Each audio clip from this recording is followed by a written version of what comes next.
Assalamualaikum warahmatullahi wabarakatuh. Waalaikumsalam warahmatullahi wabarakatuh. Selamat sore, Pak Lukman. Ya, selamat sore. Assalamualaikum. Waalaikumsalam warahmatullahi wabarakatuh. Bagaimana kabar? Alhamdulillah, sehat Ya, walafiat. alhamdulillah. Pada kesempatan ini, pegiat literasi digital, content creator, saya akademisi yang juga kebetulan hobi sebagai pegiat literasi digital, era digital. Sebelum saya mulai, tolong jangan lupa subscribe, bunyikan lonceng notifikasi, dan like dan share nanti kalau jadi kontennya. Kesempatan ini saya akan bincang-bincang dengan Pak Dr. Lukman Magister Humaniora, Associate Professor, Lektor Kepala, sebentar lagi Guru Besar penuh insya Allah, tentang pendidikan, penelitian, dan pengabdian masyarakat, itu 3 bidang, karena apalagi beliau ini seorang pejabat di UNTAD yang punya jabatan yang cukup strategis.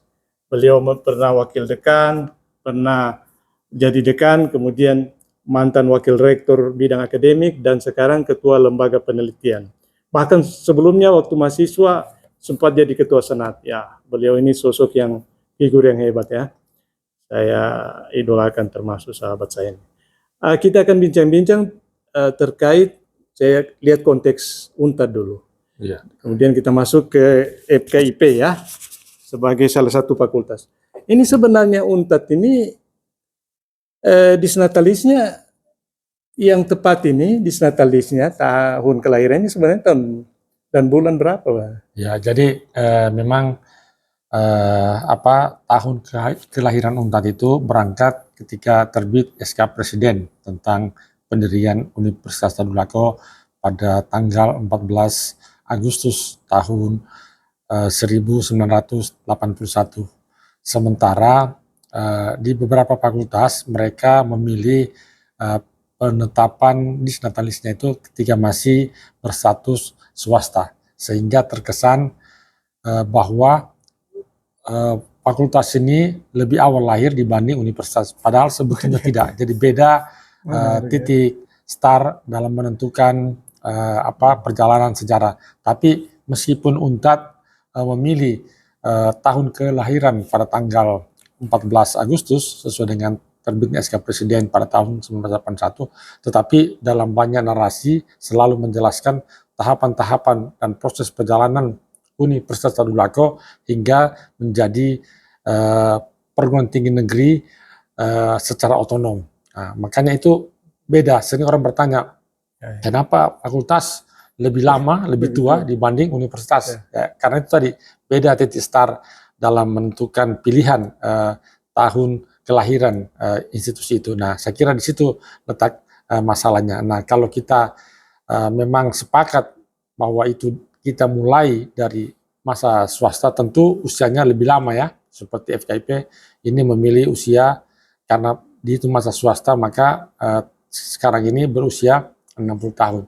Tapi saya kira tidak masalah sepanjang itu bisa dijelaskan rangkaian dari satu peristiwa sehingga ada titik terang, ada benang merah yang menghubungkan bahwa ini adalah sebuah proses panjang yang berkesinambungan hanya karena pilihan dalam menentukan waktu disnatalis itu yang berbeda. Jadi tadi disebutkan FKIP termasuk salah satu fakultas perintis ya, termasuk salah satu fakultas yang tua.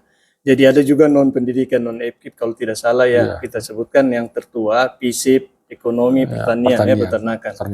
Ya, jadi sempat ada polemik dan sempat merasa dipertanyakan, kenapa fakultas, kenapa anaknya lebih tua daripada induknya ya? Ya, itu tadi. Jadi mereka merger ya. Mereka menghitung sejak menjadi swasta. Swasta binaan dari perguruan tinggi. Kalau yang non kependidikan itu binaan dari Unhas, kemudian untuk FKIP binaan dari IKIP Ujung Pandang. Nah, ketika UNTAD akan berdiri menjadi perguruan tinggi negeri, maka kemudian ini di merger dan FKIP berubah nama yang tadinya Institut Keguruan dan Ilmu Pendidikan berubah menjadi fakultas dan menjadi bagian dari Universitas Tadulako. Nah, maka itu kenapa kemudian FKIP itu banyak mahasiswanya, karena memang sejak awal dia terpisah dari Universitas Tadulako. Jadi dia menjadi lembaga tersendiri yang bagian dari IKIP Ujung Pandang, dan UNTAD bagian dari Universitas Hasanuddin yang di dalamnya ada beberapa fakultas. Begitu juga di IKIP eh, cabang IKIP Palu, cabang IKIP Makassar. Jadi Ujung Pandang waktu itu. statusnya sebelum dinegerikan ya, statusnya semua swasta ya. Ya betul. Swasta di bawah atau sebelumnya di bawah binaan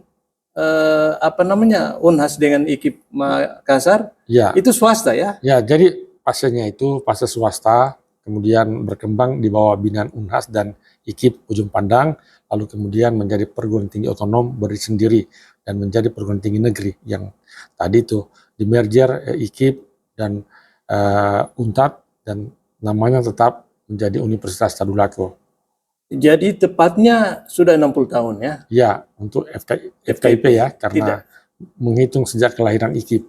Bulan disnatalisnya hampir berdekatan ya, Agustus UNTAD, September FKIP IKIP.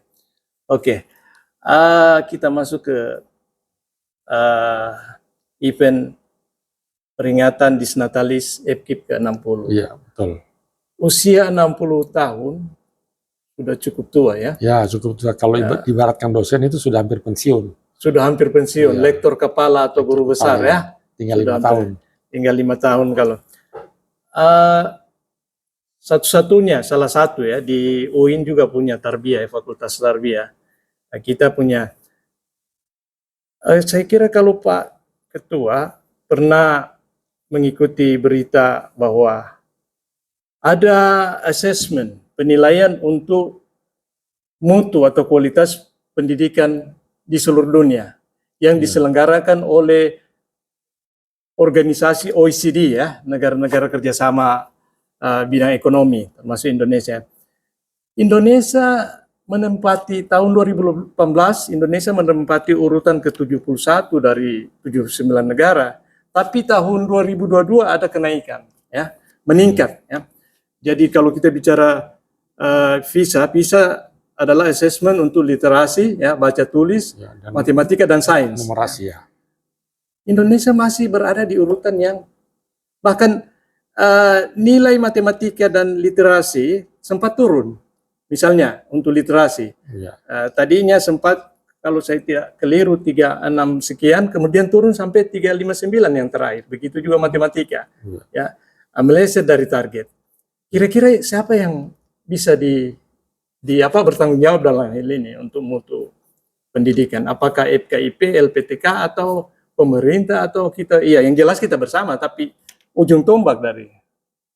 Ya, jadi kalau kita bicara tentang kualitas pendidikan, maka tanggung jawab itu tidak hanya dibebankan kepada FKIP sebagai LPTK, tapi juga menjadi tanggung jawab masyarakat, juga pemerintah.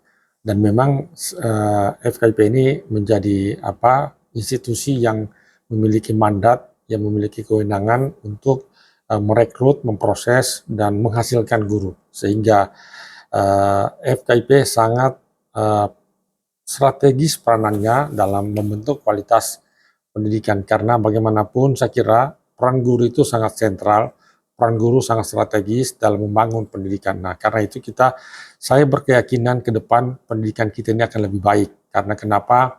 Dulu orang melihat sebelah mata fakultas-fakultas pendidikan, artinya lulusan-lulusan terbaik SMA itu tidak tertarik untuk memilih profesi sebagai guru. Nah, belakangan ini saya kira itu sudah menjadi pilihan.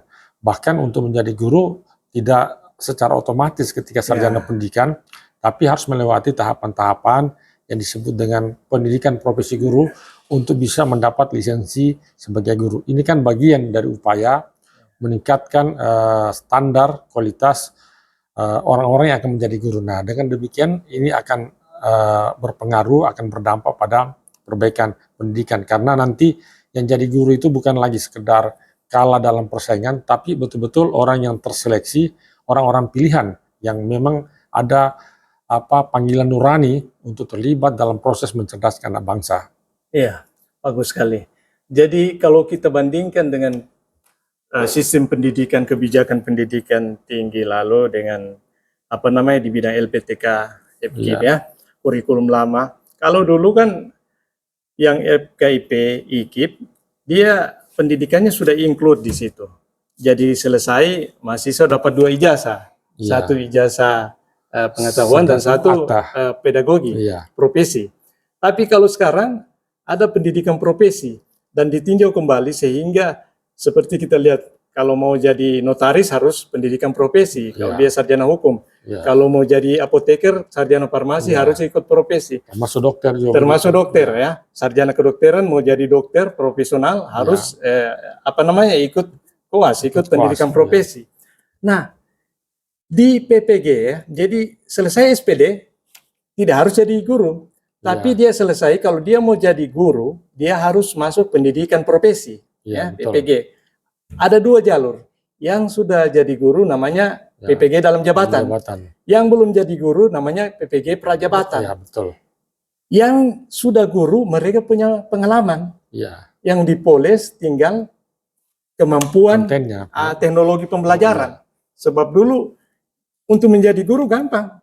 Menguasai pedagogi, ya, ilmu keguruan dan pengetahuan subjek konten yang mau diajar. Tapi sekarang dengan era digital ini, ya, TIPEK, dia harus menguasai teknologi.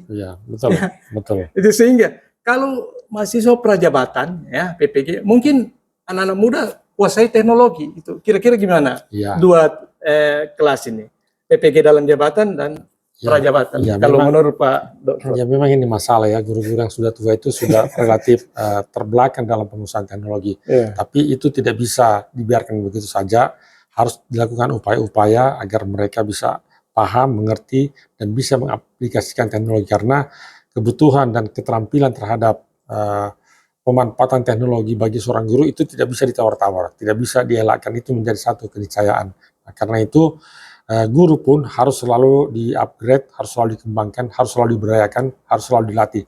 Nah, terkait dengan PPG, memang ada 2 kelompok, ada yang disebut dengan dalam jabatan guru yang selama ini sudah mengabdi, nah sehingga durasi waktunya tidak terlalu lama dibanding yang prajabatan. Karena kenapa? Dianggap guru itu sudah punya pengalaman, sudah punya keterampilan yang saya kira tinggal perlu polesan sedikit dari sisi teknologi sehingga bisa segera melakukan upaya-upaya yang lebih baik di kelas. Nah, sementara yang baru selesai atau kita sebut dengan prajabatan itu butuh waktu yang cukup lama, sekitar 1 tahun ya, 2 semester. Jadi karena mereka memang belum punya pengalaman lapangan di sekolah, makanya mereka banyak dilatih. Dan di PPG itu kan tidak hanya bersentuhan dengan konten-konten sifatnya pengetahuan, tapi juga bersentuhan langsung dengan keterampilan. Makanya sangat menarik sekali saya kira kalau kita cermati pelaksanaan PPG itu dilatih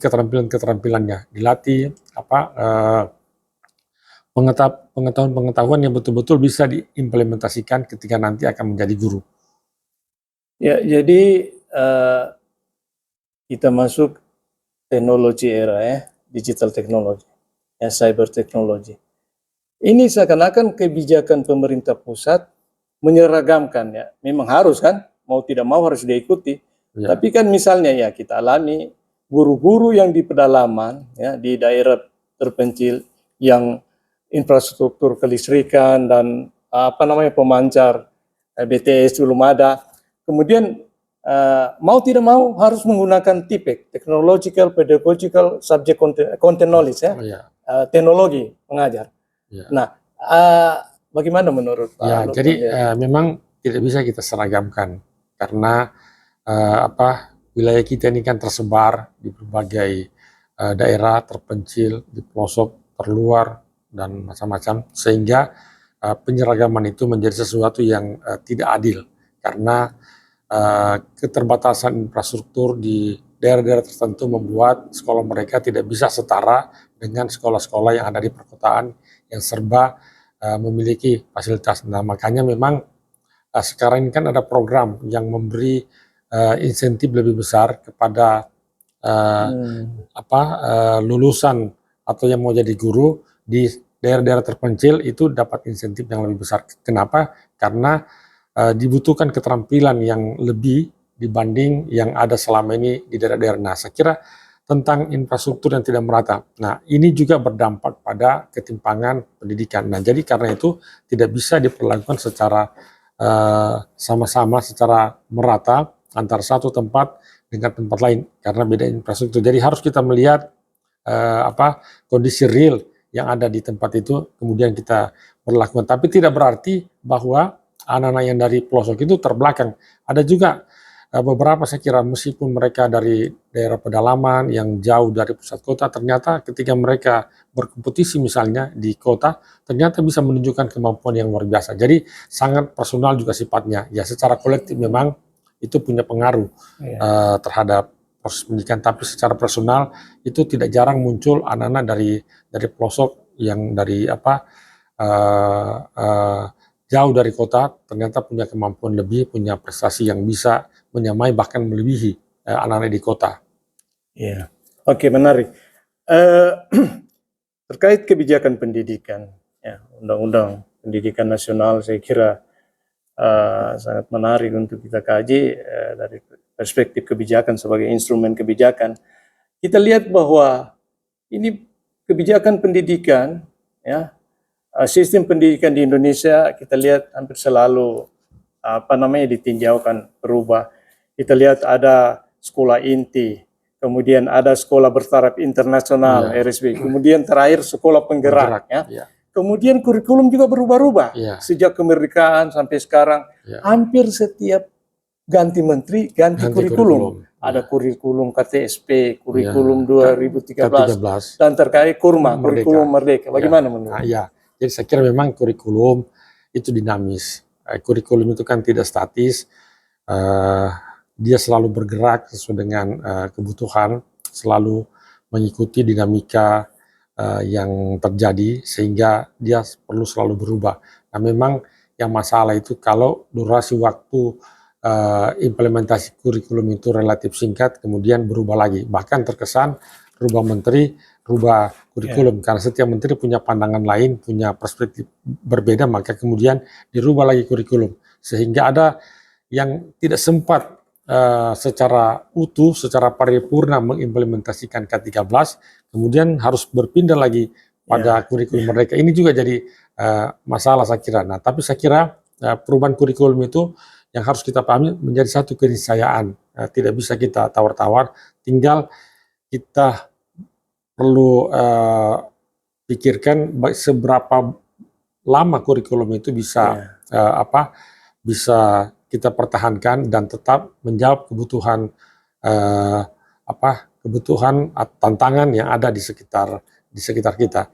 Dan kita sekarang ini kan memasuki era kurikulum Merdeka yang menurut saya perubahannya cukup drastis, ya, terasa sekali perubahan-perubahan, dan intinya anak-anak itu digiring bagaimana mereka dari awal sudah punya keterampilan, bahkan diajar bagaimana memahami pengetahuan itu lintas disiplin. Makanya sekarang di SMA sudah tidak ada lagi jurusan, jadi tidak ada lagi IPA, IPS, bahasa, sehingga juga dalam proses rekrutmen mahasiswa di perguruan tinggi itu juga tidak lagi melihat pada penjurusan, jadi tidak ada lagi penjurusan, ya, tinggal dilihat pada minat pada mata pelajaran tertentu.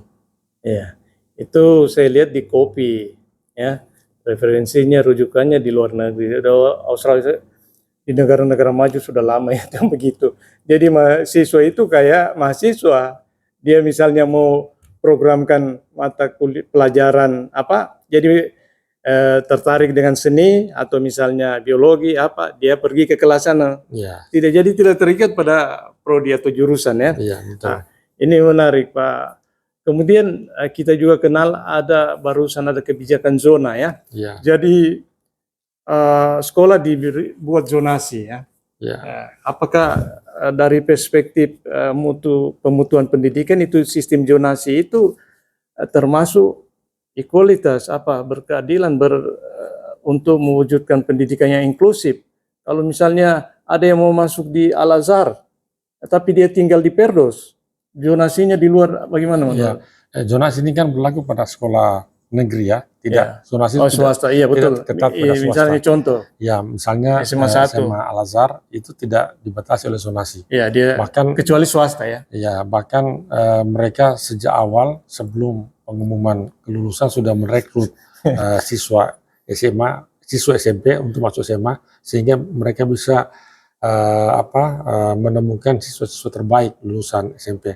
Nah, zonasi ini memang jadi problem dari satu sisi dan sisi lain juga berdampak positif. Nah, problemnya itu adalah anak-anak yang eh, tempat tinggalnya berdekatan dengan sekolah, tapi karena keterbatasan kuota, maka kemudian dia harus pindah ke sekolah lain, sehingga kemudian menimbulkan persoalan tersendiri di kalangan orang tua.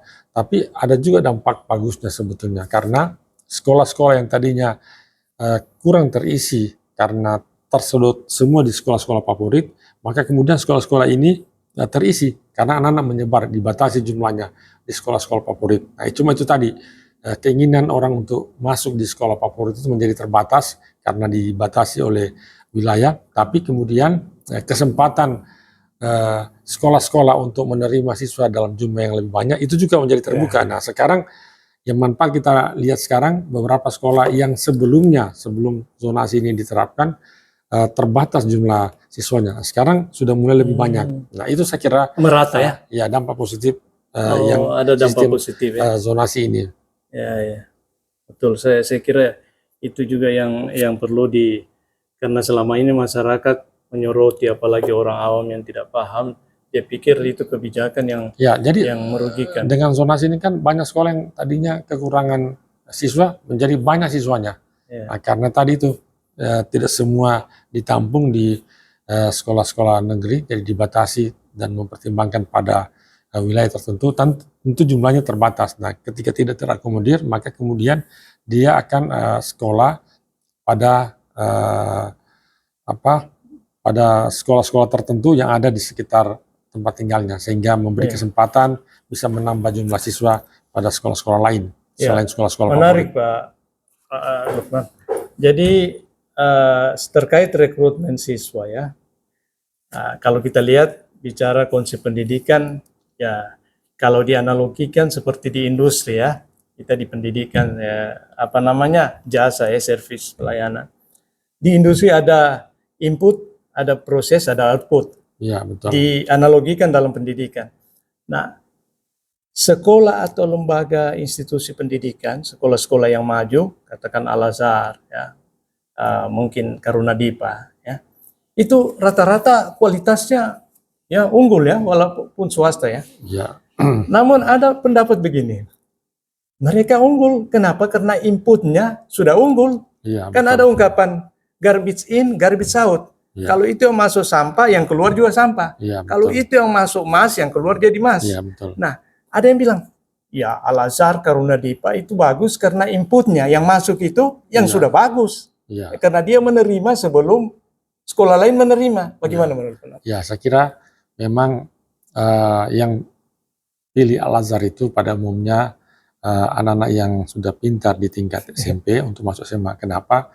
Karena ada kepercayaan, ada keyakinan masyarakat bahwa kalau anaknya disekolahkan di SMA Al-Azhar misalnya, itu memberi kesempatan, memberi peluang untuk diterima di perguruan tinggi besar dan yang punya nama di Jawa dibanding sekolah-sekolah lain. Nah, karena itu juga mereka punya model rekrutmen sejak awal sudah dibuka pendaftaran. Nah, itu beda dengan negeri. Negeri kan ditentukan jadwalnya, kalau mereka tidak. Sehingga bahkan mereka punya trik, anak-anak yang punya kemampuan tertentu itu dibebaskan dari biaya SPP, sehingga anak-anak yang pintar berlomba-lomba masuk ke SMA Al-Azhar. Nah, karena inputnya bagus, maka kemudian guru tidak terlalu kesulitan dalam proses dan juga outputnya menjadi baik. Jadi betul tadi, kalau sampah masuk, nanti akan juga keluar sampah. Kalau kopral kita proses, keluar juga kopral. Nah, seperti itu. Nah, Al-Azhar punya trik seperti itu, sehingga anak-anak yang pintar, bahkan anak dosen meskipun jauh, itu berlomba-lomba memilih Al-Azhar, karena ada trust ya, ada kepercayaan, ada keyakinan bahwa kalau anaknya di sekolah situ itu akan dengan mudah diterima pada perguruan tinggi besar di luar kota Palu. Ya, oke. Semakin menarik dan saya kira bagaimana menurut Pak Lukman? Dulu ada kebijakan ujian nasional. Kemudian saya termasuk kontra ya, tidak setuju dengan ujian nasional. Sampai saya tidak pernah terlibat dengan pengawasan ujian nasional. Karena pemikiran saya begini, era otonomi, era desentralisasi, kebijakan itu bottom up dari bawah kan, ya perencanaan itu dari bawah masyarakat. Yang dulunya semua top down dari atas semua kan, masyarakat tinggal kurikulumnya apa semua dari atas. Ujian nasional juga semua dari atas, sifatnya top down. Akhirnya kan di ujian nasional dianulir kan, tidak. Kemudian yang tadi saya bilang terkait kurikulum ya. Ini kembali ke kurikulum. Seharusnya yang paling ideal itu kurikulum adalah KTSP, School Based Curriculum. Kurikulum yang berbasis dari sekolah. Karena di era desentralisasi, otonomi daerah, semua kembali ke, kalau itu misalnya pendidikan ya, ke lembaga pendidikan itu, apakah perguruan tinggi atau sekolah. Kalau di perguruan tinggi kan BHMN kan, kalau di sekolah kan School Based Management. Tapi apa yang terjadi? Ya, semua kebijakan pendidikan desentralisasi, ya, otonomi. Tapi masih top down, ya, termasuk kurikulum kan top down sistemnya. Bagaimana menurut? Ya, jadi memang ujian nasional ini tidak fair kalau itu menjadi standar kelulusan, karena di masing-masing daerah bahkan sekolah beda fasilitasnya, beda infrastrukturnya, beda sumber dayanya, sehingga kalau diseragamkan kelulusan itu tentu mereka akan ketinggalan. Nah, cuma yang menarik itu pada umumnya kadangkala sekolah yang jauh yang terbelakang kelulusannya lebih tinggi. Ya, ini karena ada faktor lain ya. Faktor X. Ada faktor X, kelulusan lebih banyak dibanding di kota-kota, karena di kota ketat pengawasannya. Jadi menurut saya ujian nasional itu jika itu diterapkan maka itu bukan menjadi syarat kelulusan, tapi lebih pada pemetaan pendidikan, sehingga ketahuan pada wilayah-wilayah mana yang kualitas pendidikannya rendah, itu yang perlu mendapat sentuhan. Pada sekolah-sekolah mana yang terbatas kemampuannya, itu yang perlu ada afirmasi, sehingga kita ini bisa bergerak secara bersama-sama. Kita bisa berjalan secara bersama-sama menuju pendidikan yang lebih berkualitas. Iya, karena biar bagaimana sekolah yang lebih tahu karakteristik siswa, needs ya, kebutuhan sekolah itu apa ya siswa tadi. Makanya saya sepakat juga betul harus, dan sekarang kita lihat sudah dianulir ya. Kemudian pada umumnya negara yang paling tinggi mutu pendidikan seperti Finlandia ya, tertinggi di dunia, itu tidak ada ujian nasional. Negara-negara maju juga tidak ada ujian nasional. Kemudian ada yang menarik, Jepang juga, saya kira Pak Lukman juga sudah sering ke luar negeri. Di negara maju, pada pendidikan dasar anak-anak belum dipacu untuk menguasai kognitif, pengetahuan apa, tapi value ya, karakter, pendidikan karakter dulu ditanamkan, value. Itu dia bilang walaupun menguasai ilmu pengetahuan, tapi kalau karakternya tidak, jadi pengetahuan bisa dipelajari dalam beberapa saat kan, tapi kalau untuk supaya value atau supaya karakter seorang siswa baik itu harus ditanamkan, dan itu membutuhkan waktu. Bagaimana? Ya, makanya kita diperlukan guru ya yang punya keterampilan untuk menata, mengelola sekolah ke arah itu. Nah, makanya saya katakan tadi, guru ini menempati posisi yang strategis, yang sangat sentral dalam membentuk karakter anak. Nah, anak yang berkarakter itu hanya bisa lahir, bisa terbentuk dari guru yang juga punya karakter. Nah, kalau guru sendiri tidak punya karakter, saya kira kan suka dibentuk. Nah, memang saya kira negara-negara seperti Jepang, Belanda itu kan orang jadi guru itu karena pilihan, karena panggilan nurani. Ya, betul-betul ada kesadaran yang muncul dari hati untuk terlibat dalam proses pendidikan mencerdaskan anak bangsa. Nah, kita kan nanti belakangan ini muncul seperti itu. Nah, dulu itu kan seolah-olah kalau pilih pendidikan itu kelasnya bukan yang terbaik dibanding misalnya ekonomi, apalagi kedokteran kalau kita bandingkan. Padahal guru ini tidak kalah dengan mereka, hanya kan berbeda kan lahannya kita. Dan yang menarik juga kita lihat ini, guru sendiri itu tidak bangga dengan profesinya sebagai guru.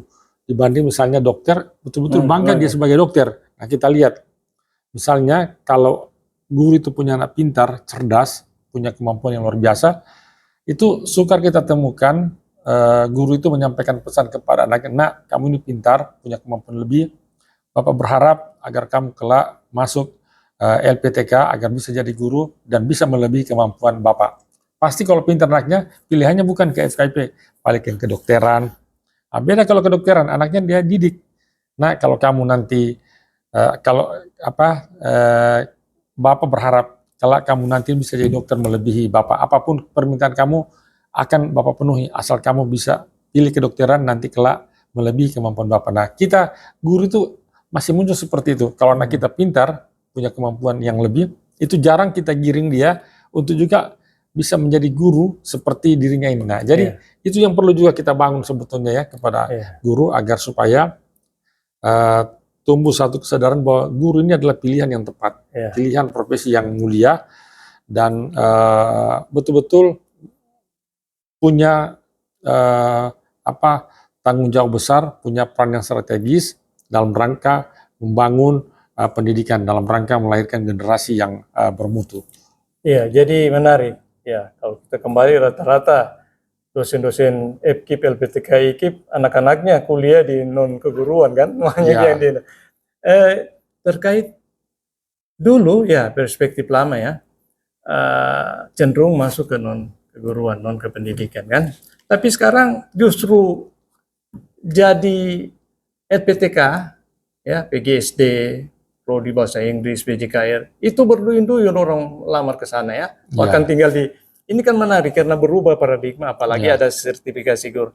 Kemudian saya lanjut dengan anggaran ya. Ada 20 triliun ya. Ada sekitar 446 triliun kalau tidak salah untuk ke depan ya. Anggaran yang digelontorkan untuk lembaga pendidikan. Tapi ternyata itu yang katakan tiap tahun 20 triliun, itu tidak, karena itu sudah terdistribusi ke beberapa, bahkan bukan hanya ke beberapa mata anggaran seperti belanja rutin dan lain sebagainya, ya, dana BOS apa semua, tapi juga terdistribusi ke misalnya membangun sekolah. Membangun sekolah itu dana pendidikan ternyata ada di PUPR. Dan ada Kementerian Agama dan lain sebagainya. Itu sudah masuk di, bagaimana menurut? Apakah karena anggaran ini tidak mampu meningkatkan kualitas pendidikan di Indonesia sehingga capaian asesmen di PISA, program internasional student assessment di tingkat internasional kita relatif rendah? Bagaimana menurut? Apakah karena anggaran atau gimana? Sebetulnya kebijakan dari sisi anggaran ini untuk pendidikan menurut saya sudah cukup besar ya, meskipun belum memenuhi seluruh kebutuhan, sehingga perlu konsistensi, perlu betul-betul dikawal agar komitmen untuk mengalokasikan 20% APBN untuk pendidikan itu betul-betul termanfaatkan untuk kepentingan pendidikan. Dan memang betul tadi, jadi dana pendidikan ini sebetulnya tidak hanya dikelola oleh Kementerian Pendidikan, jadi tersebar di berbagai kementerian termasuk membangun sekolah dinas, PUPR dan ke depan. Nah, tapi saya kira kuncinya untuk membangun pendidikan ini adalah komitmen yang tadi itu guru, kemudian pemerintah, masyarakat ini harus bersinergi, harus saling bergandengan tangan untuk mempersiapkan anak-anak kita yang bisa menjadi generasi yang lebih baik, bisa mempersiapkan menjadi generasi yang betul-betul bisa menjawab tantangan zaman. Karena tidak fair kalau anak itu hanya dititipkan kepada sekolah lalu orang tua lepas tanggung jawab, tapi orang tua juga harus mengambil peran di rumah setelah anak-anak itu tidak berada di sekolah. Nah, saya kira sinergisitas orang tua dengan guru ini akan memberikan resonansi yang cukup positif terhadap upaya-upaya untuk melahirkan anak-anak yang lebih berkualitas. Ya, jadi bagus sekali. Sebenarnya kita juga bangga karena sejumlah siswa sempat dikirim ke luar negeri mengikuti Olimpiade dan memenangkan Olimpiade Ya. fisika, matematika, Matematika, dan juga debat-debat, geografi. Ya, kira-kira dari perspektif lomba-lomba yang diikuti kemudian mengharumkan nama institusi, kalau menurut Pak, iya memang gimana? kita sejumlah anak-anak kita kan punya prestasi yang luar biasa pada level internasional.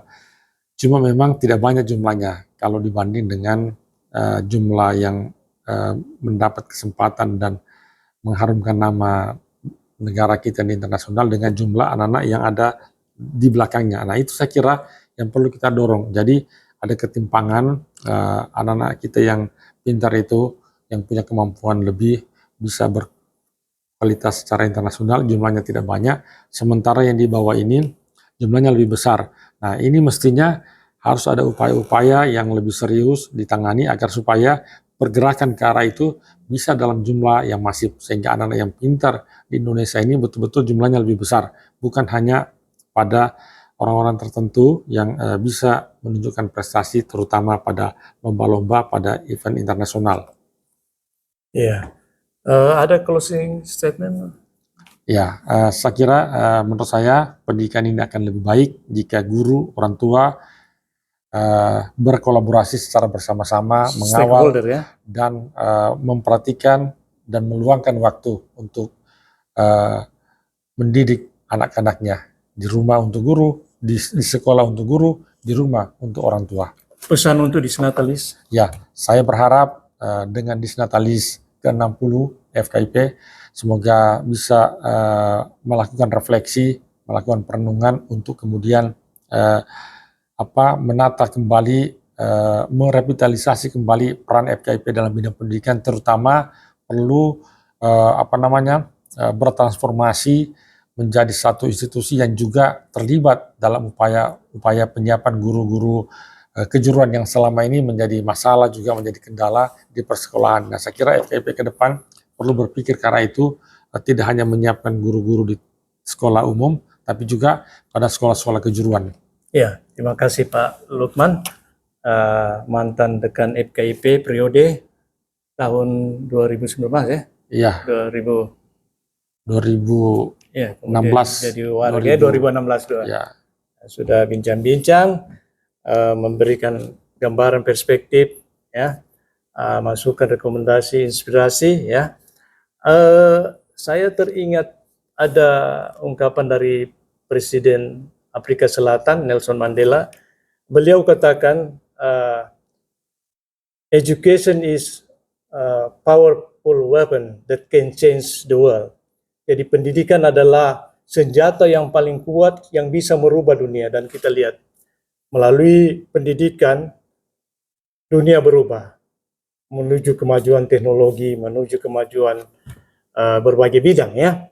Kemudian kita ketahui bahwa tokoh pendidikan kita, ya, tokoh pendidik Indonesia, Bapak Ki Hajar Dewantoro mengatakan dalam yang bisa kita katakan jargon yang cukup dikenal, yaitu Ingar Sosung Tulado, Ing Marjia Mangun Kasa, Tutur yang Dayani, ya. Jadi di depan harus memberi contoh teladan, di tengah harus memberi semangat, ya, dan di belakang mendorong, memotivasi, ya. Ini semua yang dan akhirnya saya ucapkan Dirgahayu HUT ke-60 Disnatalis FKIP Untat, FKIP maju, berjaya, unggul, dan insya Allah Untat unggul dan menjadi perguruan tinggi BHMN ke depan. Terima kasih, terima kasih Pak Lukman. Semoga jangan lupa di subscribe dan like, share, dan insya Allah kita ketemu lagi pada episode berikut ini dengan kegiatan literasi digital dari saya dan sahabat-sahabat narasumber. Assalamualaikum warahmatullahi wabarakatuh. Selamat sore dan selamat menikmati akhir pekan.